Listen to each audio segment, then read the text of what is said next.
नमस्ते सभी को। मैं दीपिका जैन। आज हम सभी कक्षा 10वीं का पाठ 7 पढ़ेंगे, जिसका नाम है सौहार्दम प्रकते शोभा। सौहार्दम यानी सहयोग से रहना, प्रेम भाव से रहना ही प्रकृति यानी प्रकृति की शोभा यानी शोभा है। प्रेम भाव से रहना, आपस में सहयोग से रहना ही प्रकृति की शोभा यानी हमारी जो प्रकृति है ये तभी शोभायमान होगी जब हम आपस में सहयोग से प्रेम से रहेंगे। इसके बारे में इस पाठ में बताया है। पाठ का परिचय दिया है। अयम पाठ यानी यह पाठ परस्परम यानी आपस में स्नेह सौहार्दपूर्ण व्यवहार, स्नेहपूर्ण व्यवहार शात यानी हो इति यानी इस प्रकार बोधयति यानी बोध कराता है। यह पाठ जो है ये किसका बोध कराता है हमें? तो यह पाठ आपस में परस्परम यानी आपस में स्नेहपूर्ण सहयोगपूर्ण रहने का जो व्यवहार है, ऐसा व्यवहार हो आपस में, स्नेहपूर्ण और सहयोगपूर्ण व्यवहार हो, इसका हमें बोध कराता है ये पाठ। संप्रति, संप्रति यानी इस समय, वयम पश्याम, वयम यानी हम सब, पश्याम यानी देखते हैं, हम सब देखते हैं कि, यत का मतलब होता है कि, हम सब देखते हैं कि समाजे जना यानी समाज में, जना यानी लोग, आत्माभिमानी न, आत्माभिमानी यानी स्वाभिमानी, संजाता यानी हो गए हैं। इस समय में यानी आजकल हम सब देखते हैं कि समाज में लोग जो हैं स्वाभिमानी हो गए हैं। ते यानी वे सब, परस्परम यानी आपस में,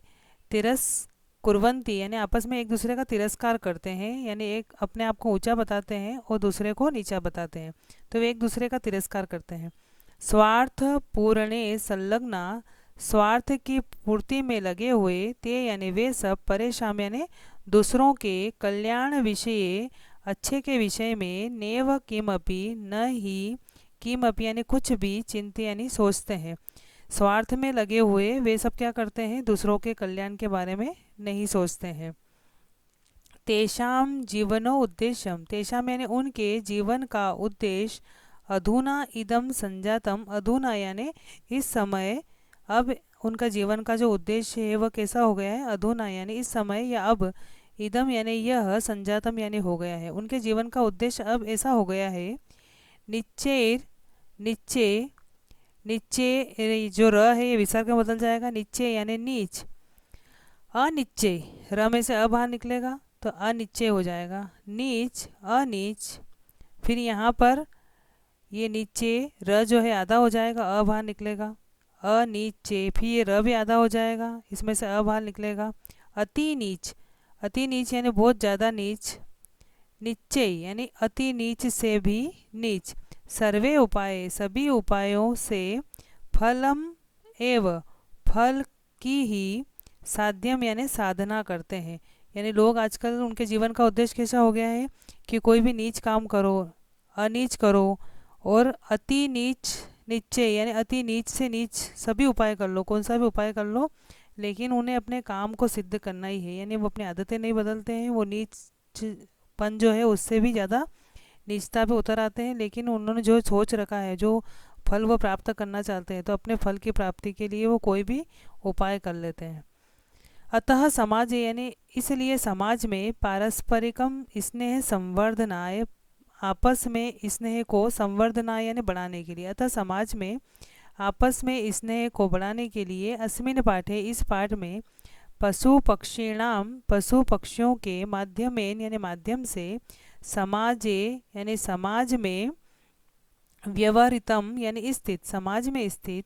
आत्माभिमानम दर्शयन, आत्म अभिमान को दर्शयन यानी दिखाते हुए, प्रकृति मातु माध्यमेन प्रकृति माता के माध्यम से, अंते निष्कर्ष स्थापित आखिरी में निष्कर्ष स्थापित करते हैं, यत यानी कि, काला अणुगुणम समय के अनुसार, सर्वेशाम यानी सभी का, महत्वम बहुत ही महत्व होता है। यानी इस पाठ के अंदर जो है समाज में आपस में प्रेम भाव बढ़े, इसलिए पशु पक्षियों के माध्यम में समाज में स्थित जो आत्माभिमान है, जो स्वाभिमान है, उसको दिखाते हुए यहाँ पर प्रकृति माता के माध्यम से यह निष्कर्ष बताया, आखिरी में निष्कर्ष निकला है कि समय के अनुसार सभी का महत्व होता है। सर्वे अन्योन्याश्रिता संति, सभी लोग जो है अन्योन्य यानी एक दूसरे के ऊपर, आश्रिता यानी आश्रित है, संति यानी है, सभी लोग जो है एक दूसरे के ऊपर आश्रित है। यानी हम सोचे कि केवल पूरे संसार के अंदर हमारी वजह से काम चल रहा है, तो ऐसा नहीं होता है, हम सब एक दूसरे के ऊपर आश्रित हैं। अतः अस्माभि, इसलिए हम सभी को स्व कल्याणाय, अपने कल्याण के लिए, परस्परम स्नेहन, आपस में बहुत प्रेम से, मैत्रीपूर्ण व्यवहारेण च, और मैत्रीपूर्ण यानी मित्रता पूर्ण व्यवहार के साथ, च भाव्यम यानी करना चाहिए। यानी हम सभी को, अतः यानी इसलिए, हम सभी को अपने कल्याण के लिए आपस में स्नेह और मैत्रीपूर्ण व्यवहार जो है वो भाव्यम यानी करना चाहिए। यहाँ पर ये कहा गया है कि हमें आपस में लड़ाई नहीं करके मैत्रीपूर्ण भाव से रहना चाहिए। यहाँ एक कहानी के माध्यम से समझाया गया है कि किस प्रकार से हमें आत्माभिमान रहता है, यानी हम अपने आप को बड़ा समझते हैं, और फिर प्रकृति माता किस प्रकार से उन्हें समझाती है कि समय के अनुसार हर एक का महत्व होता है, हम सब एक दूसरे के ऊपर आश्रित है, इसलिए हम सबको प्रेम पूर्वक रहना चाहिए। तो ये कहानी है। इस कहानी के अंदर सबसे पहले एक जंगल का, एक वन का दृश्य दिखाया गया है, और उसके पास में एक नदी बहती है, ऐसा इसके अंदर बताया है। यहाँ दिया गया है वनस्य दृश्यम, यानी जंगल का, आधा स और यह का मतलब होता है काकी के, तो वनस्य यानी वन का, दृश्यम यानी दृश्य है, एक सीन है, दृश्य यानी सीन है वन का, जंगल का सीन है। समीप यानी पास में ही, एव का मतलब होता है ही, समीप में ही, एका, यहाँ से एक की मात्रा निकलेगी, एका नदी वहती, एक नदी बहती है, पास में ही एक नदी बहती है। एक सिंह, एक शेर जो है, सुखेन यानी आराम से, सुखपूर्वक जो है, विश्राम्यते आराम कर रहा है, विश्राम कर रहा है, ऐसा सीन बताया है कि एक जंगल का दृश्य है और पास में ही एक नदी जो है वह बह रही है, और एक शेर जो है वो सुखपूर्वक जो है वहाँ पर आराम कर रहा है, विश्राम कर रहा है। तदेव यानी उस समय ही, जब वो आराम कर रहा है शेर, उस समय ही एक वानर, एक बंदर जो है, अगत्य आकर के, तस्य यानी उस शेर की, पुच्छम यानी पूछ को, धुनाती यानी घुमाता है। और जब वो आराम कर रहा है तब वहाँ पर एक बंदर आता है, और एक बंदर आकर के उसकी पूछ को घुमाता है। तो अब शेर क्या करता है, क्रुद्ध सिंह, गुस्सा होकर के, क्रोधित शेर जो है, तम यानी उसे यानी उस बंदर को, प्रहर्तुम मारने के लिए या पकड़ने के लिए, इच्छति यानी इच्छा करता है। उसी समय क्रोधित होकर के शेर उसे पकड़ना चाहता है, परम लेकिन, फिर क्या होता है, वो पकड़ना चाहता है, लेकिन वानरस्तु, लेकिन बंदर तो, क्रोधित व कूद करके, वृक्षम आरूढ़, पेड़ पर चढ़ जाता है, पेड़ के ऊपर वह चढ़ जाता है, वो शेर उसको पकड़ नहीं पाता है। तदेव तभी क्या होता है, अन्यस्मात्, अन्यस्मात् यानी दूसरे, वृक्षात यानी पेड़ से, अपर वानर दूसरा बंदर, सिंहस्य कर्णम आकृष्य, शेर के कान को पकड़कर या कान को खींचकर, पुनः यानी फिर से, वृक्षोपरि पेड़ के ऊपर, आरोहती चढ़ जाता है। एक बंदर जो था वह तो उसकी पूंछ को घुमाता है, और शेर जब उसको पकड़ता है तो वह पेड़ के ऊपर चढ़ जाता है। और तभी फिर क्या होता है कि दूसरा बंदर जो है वहाँ पर आता है, और वह शेर के कान को खींच करके वह भी पेड़ के ऊपर चढ़ जाता है। एवमेव वानरा, इस प्रकार जो है वह क्या करते हैं, एवमेव यानी ऐसे ही या इस प्रकार ही, वानरा यानी बंदर जो है, वारम यानी बार बार, सिंहम तुदंती, शेर को परेशान करते हैं, बार बार वो शेर को परेशान करते रहते हैं। कोई क्या करता है, कोई कान खींचता है, कोई पूंछ खींचता है, इस प्रकार से बंदर जो है वह शेर को परेशान करते रहते हैं। क्रुद्ध सिंह, गुस्सा होकर के शेर जो है, इतस्ततः धावती, इधर उधर दौड़ता है, गुस्सा होकर के शेर इधर उधर दौड़ता है। गर्जती, गर्जना करता है, परम लेकिन, किमपि कर्तुम असमर्थ, लेकिन कुछ भी करने में वह असमर्थ रहता है। एव यानी ही, तिष्ठति यानी रहता है, कुछ भी करने में असमर्थ ही रहता है। वानरा बंदर जो है, हसंती हंसते हैं, वृक्षों ऊपरी च, और पेड़ के ऊपर, विविधा यानी बहुत सारे, जो पक्षिण अपि, जो पक्षी रहते हैं वह भी, सिंह से शेर की, एतादृशिम दशाम, इस प्रकार की दशा को, दृष्टवा यानी देख करके, हर्ष मिश्रितम, हंसी खुशी भरा, कलरवम यानी कलरव यानी आवाज़ को, कुरवंत यानी करते हैं। जैसे वह बंदर शेर को परेशान करते हैं, तो बंदर जो है, जितने बंदर थे वह हंसते हैं, और पेड़ के ऊपर रहने वाले जो बहुत सारे पशु पक्षी हैं वह भी शेर की ऐसी अवस्था को देख करके बहुत ही खुश होकर के कलरव करते हैं, आवाज़ करते हैं, उसकी हंसी उड़ाते हैं। शेर की हंसी क्यों उड़ाते हैं, आगे इसमें दिया गया है निद्रा भंग दुखेन, नींद उसकी भंग हो गई क्योंकि वो आराम से सो रहा था शेर। तो निद्रा भंग यानी नींद भंग होने से, दुखेन यानी दुख से, नींद भंग होने से, दुखी दुखेन यानी दुख से, वनराज यानी वन का राजा, सन्न यानी होते हुए, अपी यानी भी, निद्रा भंग होने से दुखी वनराज होते हुए भी, तुच्छ जीवे यानी बहुत छोटे छोटे जीवों के द्वारा, यानी बंदर जो है तुच्छ जीव है, तो तुच्छ जीवों के द्वारा, आत्मन यानी अपने आप की, एतादृशा इस प्रकार की, दूर अवस्था, दूर अवस्था से, श्रांत दूर अवस्था जो है उसने देखी अपनी, तो ऐसी बुरी अवस्था से, शांत यानी थका हुआ, सर्व जंतु न, जितने भी वहाँ जंतु हंस रहे थे उसके ऊपर, तो सभी जंतुओं को दृष्टवा यानी देख करके, पृच्छत यानी पूछता है। शेर जो इसकी नींद भंग हो जाती है तो वह दूसरे जंतुओं जो उसके ऊपर हंस रहे थे उनसे पूछता है। तो यहाँ पर ये अर्थ है कि नींद भंग होने से दुखी, वन का राजा होते हुए भी, तुच्छ जीवों यानी जो छोटे छोटे जीव है उनके द्वारा अपनी ऐसी बुरी अवस्था से, बुरी अवस्था से दुखी होकर के वह थका हुआ सभी जंतुओं से पूछता है। और दूसरे जंतुओं से पूछता है कि ये छोटे छोटे जीव जो है उसको परेशान कर रहे हैं, इसलिए वो क्या पूछता है, शेर जो है वह दूसरे जंतुओं से पूछता है। तो शेर कहता है, क्रोधेन गर्जन यानी क्रोध पूर्वक गर्जना करते हुए पूछता है वो, भो यानी अरे, अहम वनराज में, वनराज यानी जंगल का राजा हूँ, किम यानी क्या, भयम न जायते डर नहीं लगता है। वह दूसरे सब पशुओं से पूछता है कि मैं जंगल का राजा हूँ तो क्या तुम्हें डर नहीं लगता है। किम अर्थम किस लिए, माम एवं मुझे ही, इस प्रकार, एवं यानी इस प्रकार, तुदंत यानी परेशान करते हो, सर्वे मिलित यानी सब मिल करके, क्योंकि बंदर उसको परेशान कर रहे हो, दूसरे जीव उसके ऊपर हंस रहे हैं, इसलिए वो शेर कहता है कि मैं जंगल का राजा हूँ और क्या तुम्हें मुझसे डर नहीं लगता है, और किस लिए तुम सब मिलकर के जो है मुझे इस प्रकार परेशान करते हो। तो उनमें से एक बंदर जवाब देता है। तो एक बंदर जो है वो कहता है, यतः क्यों परेशान कर रहे हो, वो पूछता है शेर उससे, तो वो जवाब देता है क्यों परेशान कर रहे हैं हम, इसलिए वो बंदर, एक बंदर जवाब देता है, यतः क्योंकि, त्वम वनराज भवितुम, तुम जो है वन के राजा हो, भवितुम यानी होने के लिए, क्योंकि तुम वनराज हो, किंतु तो सर्वथा अयोग्य, लेकिन तुम तो बिल्कुल अयोग्य हो, तुम वनराज बनने के लिए सर्वथा अयोग्य हो, तुम वन के राजा हो ही नहीं सकते।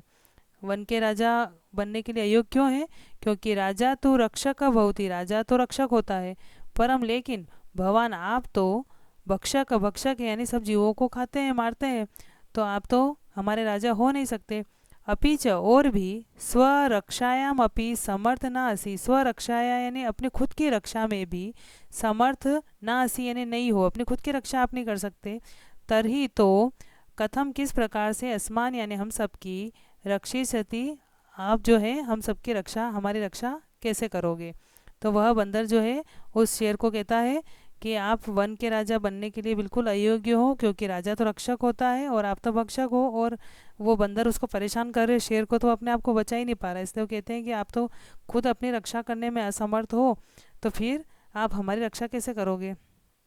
अन्य वानर है, दूसरा बंदर और क्या कहता है उसको, शेर को, किम न श्रुता, क्या नहीं सुना है, त्वया यानी तुम्हारे द्वारा, क्या तुमने नहीं सुना है, पंचतंत्रोक्ति, पंचतंत्र की जो उक्ति है यानी पंचतंत्र में जो कहा गया है वो क्या तुमने कभी सुना नहीं है। पंचतंत्र में क्या कहा गया है,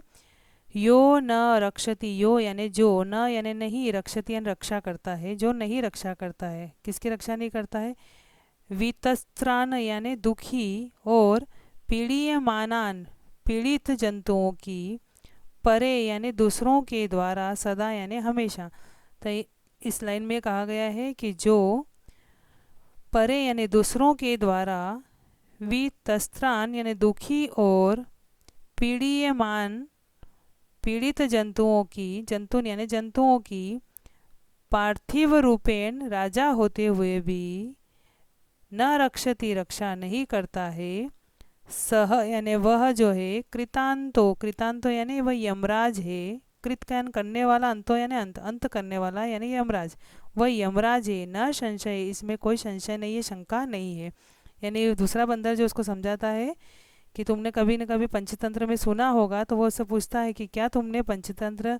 की उक्ति नहीं सुनी है कि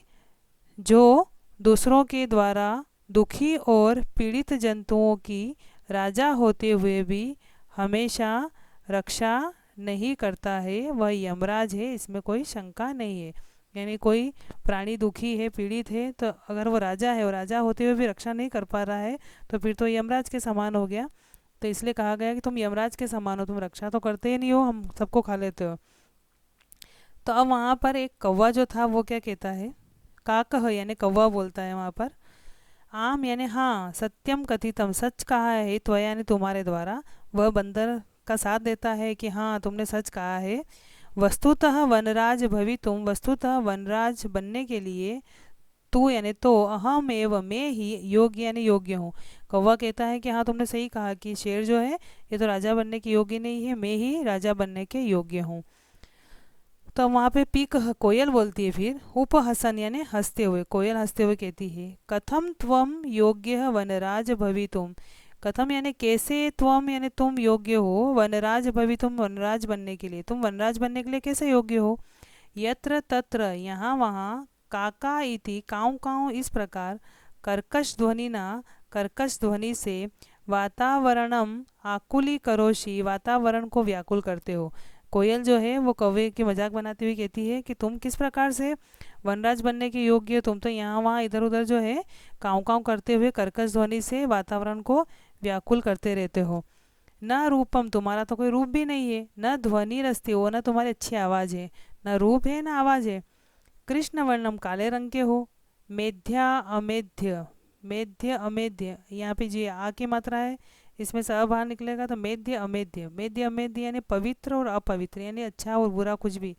भक्षकम यानी खा लेते हो।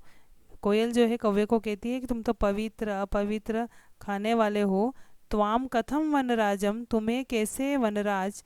मन्याम महे वयम किस प्रकार से तुम्हें हम वनराज माने, हम वनराज मान नहीं सकते हैं, कैसे वनराज मान सकते हैं तुम्हें, क्योंकि तुम तो पवित्र पवित्र कुछ भी खा लेते हो, ना रूप है तुम्हारा ना ध्वनि है, यानी कुछ अच्छी आवाज़ भी नहीं है, काले रंग के हो, तो तुम्हें हम अपना वनराज क्यों माने। तब कौवा क्या जवाब देता है, काकह यानी कौवा कहता है, अरे अरे, कोयल से कहता है वो, अरे अरे किम जलपसी क्यों जलती हो, यदि अहम कृष्णवन यदि मैं, अहम यानी मैं, कृष्णवर्ण काले रंग का हूँ, तरही तो त्वम किम तुम क्या, गौरांग तुम गोरे रंग की हो। क्योंकि वो उसको कौवा जो है कोयल को कहता है तुम भी तो काली हो, तो तुम क्यों जलती हो, क्योंकि मैं तो काले रंग का हूँ, तो क्या तुम गोरी हो। तो आगे वो उसको कहता है कौवा, और अपीच और भी, विस्मृते यानी तुम्हें तुम भूल गई होगी। तो वो उससे पूछता है कि क्या तुम भूल गई हो, अपि च विस्मर्यते क्या तुम भूल गई हो, किम यानी क्या, यत यानी कि क्या तुम भूल गई हो कि मम सत्यप्रियता मेरी सत्यप्रियता यानी मैं हमेशा सच बोलता हूँ, तो मेरी सत्यप्रियता जो है, तू यानी तो मेरी सत्यप्रियता तो जनानाम कृते लोगों के लिए, उदाहरण स्वरूप यानी लोग मेरे सच की तो कहावतें बनाते हैं। ऐसा कौवा जो है वो कोयल को कहता है कि मैं इतना फेमस हूँ कि लोग जो है मेरी सत्यता की उदाहरण बनाते हैं। तो कैसे किस प्रकार का कहावत बना देते हैं वो उसके ऊपर, अनितम यानी जो झूठ बोलेगा, अनितम यानी झूठ बोलना, वदसी यानी बोलते हो, झूठ बोले, चेत यदि, यदि झूठ बोलते हो, काक दशेत तो कौवा काट खाएगा। तो ये कहावत है। तो वो कौवा जो है कोयल को कहता है कि मेरी सत्यप्रियता लोगों के लिए उदाहरण स्वरूप है, झूठ बोले तो कौवा काटे। तो अनितम वदसी झूठ बोले, चेत तो काक दशेत कौवा काटे, इति प्रकार इस प्रकार सब लोग जो हैं वह मेरा उदाहरण देते हैं मेरी सत्यप्रियता का। अस्माकम परिश्रम मेरी मेहनत जो है, और ऐक्यम च और एकता जो है, कौवे की जो मेहनत होती है और एकता जो होती है, विश्व प्रतितम पूरे विश्व में प्रसिद्ध है, ऐसा कौवा कोयल को कहता है। अपीच काक चेष्ट और भी मेरे ऊपर उदाहरण दिए जाते हैं कौवों के ऊपर। काक चेष्ट यानी कौवे की जो चेष्टा होती है, कौवा जिस प्रकार से रहता है, विद्यार्थी एवं ऐसा विद्यार्थी ही आदर्श छात्र मान्यते, आदर्श छात्र कहा जाता है, यानी जो अच्छा छात्र पढ़ने में अच्छा होता है, तो उसके लिए एक उदाहरण दिया जाता है कि यह बच्चा जो है वो कौवे की चेष्टा के समान, जिस प्रकार से कौवा अपनी दिनचर्या जीता है वैसे ही ये आदर्श छात्र की दिनचर्या होती है। यानी कौवा जिस प्रकार से अपना एक ध्यान से काम करता है, उसी प्रकार से विद्यार्थी भी अगर एक ध्यान से किसी पाठ को याद करता है तो काक चेष्टा वाला विद्यार्थी कहलाता है। तो इसलिए वो कौवा कोयल को कहता है कि काक चेष्टा वाला विद्यार्थी आदर्श छात्र माना जाता है। तो अब कोयल क्या जवाब देती है उसकी बात का। तो कोयल कहती है पीकह यानी कोयल, अलम अलम यानी बस करो, अति विकथनेन, अति विकथनेन यानी डींगे मारना, यानी जो तुम कह रहे हो वो ज़्यादा ही खुद भाग रहे हो। तो हम इसमें कोयल कहती है उसको कि बस करो डींगे मारना, यानी अब ज़्यादा अपनी बढ़ चढ़ के बातें मत करो। किम वि स्मृत्य यत, क्या तुम भूल गए हो कि काक कृष्ण पीक कृष्ण, कौवा भी काला होता है और कोयल भी काली होती है। को भेद पीक काकयो, क्या अंतर है, भेद यानी अंतर है कोयल और कौवे में। वसंत समय प्राप्ति, जब वसंत का समय आ जाता है तब काक काक पीक पीक, कौवा कौवे का पता पड़ जाता है,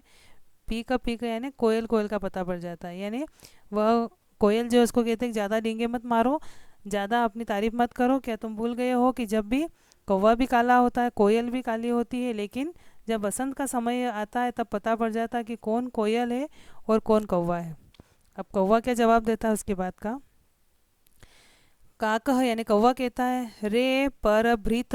रे परभृत यानी अरे परवश कोयल, परवश यानी दूसरों के ऊपर आश्रित जो रहती है, तो कोयल जो है वो कौवे पे आश्रित रहती है, इसलिए कहा गया रे परभृत यानी अरे परवश कोयल।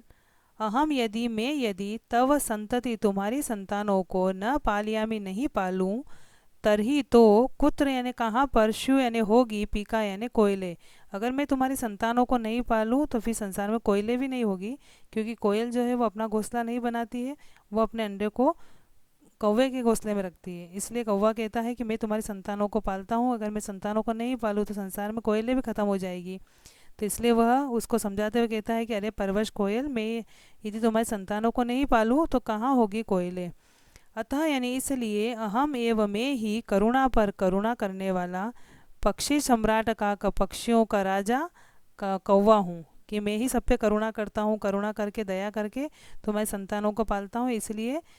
मैं ही पक्षी सम्राट कौवा हूँ, तो वही राजा बने। अब इस प्रकार से कौवे और कोयल की बहस होती है कि वो राजा बने। फिर बीच में यहाँ पर अब हाथी बोलता है, गज यानी हाथी कहता है, क्योंकि वहाँ पर पेड़ के आसपास सारे जानवर जो है उस शेर पे हंसते हैं, सारे जानवर हैं वहाँ पर। तो अब हाथी क्या कहता है, हाथी कहता है समीपतः यानी पास से ही, एव का मतलब होता ही, आगच्छन यानी आते हुए, पास से ही आते हुए यानी वह आसपास ही वहाँ उनकी बात को सुन रहा था, तो पास ही आकर, पास से ही आकर, अरे अरे सर्व संभाषणम, सभी संभाषण यानी सबकी बातचीत जो हो रही थी आपस में, तो सभी संभाषण को शृण्वन सुनते हुए, सुनकर, एवं यानी ही सुनकर ही, अहम यानी मैं, अत्र आगच्छम यहाँ पर आया, यानी पास में ही वो कहीं बैठा होगा तो वह बताता है कि पास से ही आकर वह कहता है कि अरे अरे सभी संभाषण को सुनकर के, यानी सब लोगों की बातों को सुनकर ही मैं यहाँ पर आया हूँ। अहम विशाल का है, मैं बहुत बड़े शरीर वाला हूँ, बलशाली पराक्रमी च, और बहुत बल भी है और पराक्रम भी है मेरे अंदर। सिंहम वाशात, शेर हो अथवा, अथवा यानी अथवा, सिंहम वाशात शेर हो, अथवा अन्य कोपी अन्य कोई भी हो, शेर हो और शेर के अलावा अन्य कोई भी जानवर हो,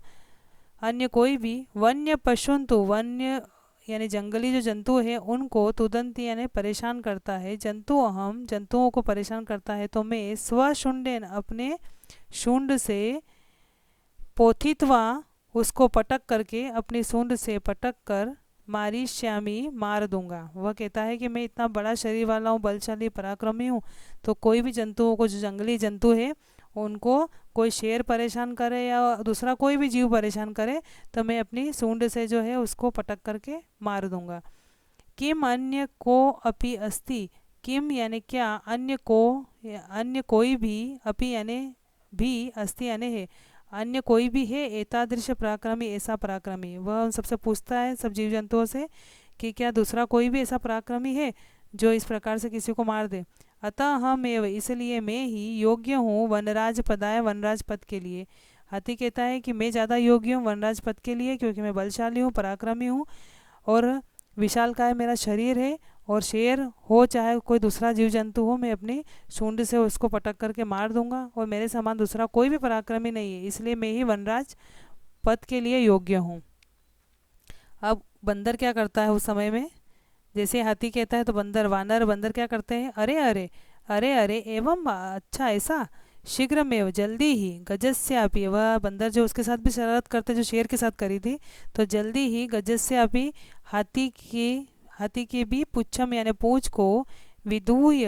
विदूय यानी पकड़ करके, वृक्षों ऊपरी आरोहति, वृक्ष के ऊपर चढ़ जाता है, पेड़ के ऊपर चढ़ जाता है। बंदर उसके साथ भी शरारत करते हुए शीघ्र ही हाथी की पूंछ को पकड़कर वृक्ष के ऊपर चढ़ जाता है। अब हाथी भी क्या करता है, या कोष्टक में दिया है हाथी क्या करता है, जैसे उसने पूंछ पकड़ी तो गजह तम वृक्षमेव, हाथी जो है उस वृक्ष को ही स्वशुंडेन अपनी सूंड से, आलोड्यतुम इच्छति, आलोड्यतुम यानी गिराना, इच्छति यानी चाहता था, जिस पेड़ पर बंदर चढ़ा था तो हाथी भी उस पेड़ को ही अपनी सूंड से गिराना चाहता है। परम लेकिन वानरस्तु, लेकिन बंदर तो क्रोधित व कूद करके अन्यम वृक्षम आरोहति, दूसरे पेड़ पर चढ़ जाता है। जैसे वो उसकी पूंछ को पकड़ करके पेड़ पे चढ़ता है तो बंदर, हाथी जो है उस पेड़ को ही गिराना चाहता है, लेकिन बंदर जो है वहाँ से कूद करके दूसरे पेड़ पर चढ़ जाता है। एवं यानी इस प्रकार, गजम वृक्षात वृक्षम प्रति धावंतम, हाथी जो है वहाँ पर इस प्रकार हाथी को वृक्ष से वृक्ष की ओर धावंतम दौड़ता हुआ दृष्टवा देख करके, सिंह अपि शेर भी, हसती वदती च, हंसता है और बोलता है। अब वह जैसे ही उस दूसरे पेड़ के पास पहुँचता है तो बंदर जो है तीसरे पेड़ पर चढ़ जाता है। इस प्रकार से हाथी क्या करता है, एक पेड़ से दूसरे पेड़ की ओर दौड़ता रहता है। तो ऐसा उसको दौड़ता हुआ देख करके शेर जो है उस हाथी के ऊपर हंसता है और बोलता है। अब शेर क्या कहता है हाथी को, सिंह शेर कहता है, भो गज, अरे हाथी, माम अपि मुझे भी, एवं एव, एवं एव यानी इस प्रकार ही, तूदन यानी परेशान करते हैं, एते वानरा ये सब बंदर, ये सब बंदर जो है ना मुझे भी, मतलब वो शेर है फिर भी उसको परेशान करते हैं। तो वो कहता है, हे हाथी, ये बंदर मुझे भी ऐसे ही परेशान करते हैं। अब बंदर क्या कहता है, एतत् एतस्तस्मात् देव, तो यहाँ पर बंदर कहता है कि इसी कारण से ही, तू यानी तो, कथयामी यानी कहता हूँ, ए तस्मादेव यानी इस कारण से ही, तो कहता हूँ, यत यानी कि, अहम एव मैं ही, योग्य हूँ, वनराज पदाय वनराज पद के लिए, येन वह उस बंदर जो है हाथी को कहता है कि इसलिए ही मैं वनराज पद के लिए योग्य हूँ, क्योंकि मैं हाथी को भी हरा सकता हूँ और शेर को भी हरा सकता हूँ, तो इसलिए मैं कहता हूँ कि मैं ही वनराज पद के योग्य हूँ। येन यानी जिसके द्वारा, विशाल कायम विशाल काय, पराक्रमिणम बहुत पराक्रमी, भयंकरम चापी और भयंकर, सिंहम गजम व शेर और हाथी दोनों को, पराजेतुम हराने में, समर्थ है, अस्माकम जाति यानी हमारी जाति, यानी बंदरों की जो जाति होती है सभी बंदर यानी, तो वह कहता है कि मैं ही वनराज पद के योग्य हूँ। क्यों योग्य है, क्योंकि जिसके द्वारा विशाल काय, पराक्रमी, भयंकर, शेर और हाथी जो है उनको पराजित करने में हमारी जाति समर्थ है। अतः वन्य जंतु नाम रक्षा है, इसलिए यहाँ जितने जंगली जंतु हैं उन सब की रक्षा के लिए, वयमेव क्षमा, वयमेव यानी हम ही, क्षमा यानी समर्थ है, यानी हम बंदरों की जो जाति है वही समर्थ है, हम ही इनकी रक्षा कर सकते हैं। अब यहाँ पर ये सब बात जो है बगुला सुनता रहता है। बगुला भी कहता है, एतत् सर्वम श्रुत्वा, यह सब सुनकर के, नदीम अध्य स्थितः, नदीम नदी मध्य स्थित, नदी मध्य यानी नदी के बीच में स्थित, एक बक्कह यानी एक बगुला, नदी के बीच में स्थित एक बगुला जो रहता है वो बोलता है वहाँ पर, क्योंकि इस पास में एक नदी भी है, क्योंकि इसमें स्टार्टिंग में बताया है कि एक जंगल है और पास में एक नदी बहती है और वहाँ पर जो है शेर लेटा हुआ था। तो यहाँ पर सभी जंतु अपनी अपनी बात को कहते हैं और नदी के बीच में स्थित एक बगुला है और बगुला भी अपनी बात को कहता है। तो बगुला क्या कहता है, अरे अरे माम विहाय, अरे अरे मुझे छोड़ करके, कथम अन्य को अपि राजा भवितुम अर्हति,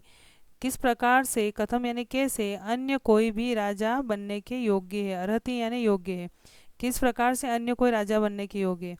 अहम तू, मैं तो, शीतले जले यानी ठंडे पानी में, बहुकाल पर्यंतम बहुत समय तक, अविचल यानी बिना हिले डुले, ध्यान मग्न एक ध्यान में रह करके, स्थित प्रज्ञ इव स्थित प्रज्ञ के समान स्थित व रह करके, सर्वेशाम रक्षाय उपायान चिंतित चिंतिष्यामि यानी सभी की रक्षा के उपाय को सोचूंगा।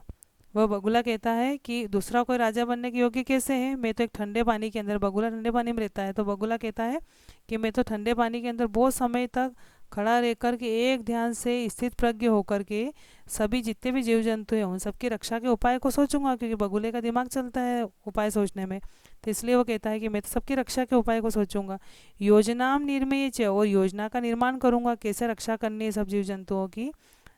और आगे वो क्या कहता है, स्वसभायाम, और मैं क्या करूँगा फिर, स्वसभाया अपनी एक सभा बुलाऊंगा, विविध पद अलंकुरवाने, और सब जंतुओं को अलग अलग पद दे दूंगा, जैसे राजा लोग अलग अलग मंत्री पद देते हैं, विविध पद यानी अलग अलग पद जो है अलंकुरवाने सबको दे दूंगा। जंतु भी,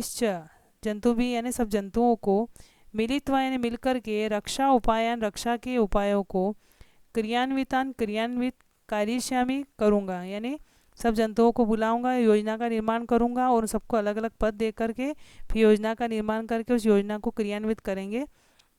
अतः अहम एव, इसलिए मैं ही वनराज पद प्राप्त योग्य, इसलिए मैं ही वन का राजा बनने के योग्य हूँ। तो इस प्रकार बगुला कहता है कि मुझे छोड़कर कैसे कोई इस राजा बनने के योग्य है, क्योंकि मैं तो ठंडे जल में बहुत समय तक बिना विचलित हुए यानी बिना हिले डुले ध्यान मग्न स्थिर बुद्धि वाले के समान स्थित रह करके सभी की रक्षा के उपायों की चिंता करूंगा और योजना बनाकर अपनी सभा में अनेक पदों से अलंकृत जंतुओं के साथ मिलकर रक्षा के उपायों को क्रियान्वित करूंगा, इसलिए मैं ही वनराज पद प्राप्त करने के योग्य हूँ। इस प्रकार से बगुला अपनी बात को कहता है। फिर दूसरे जो जीव जंतु हैं बाकी,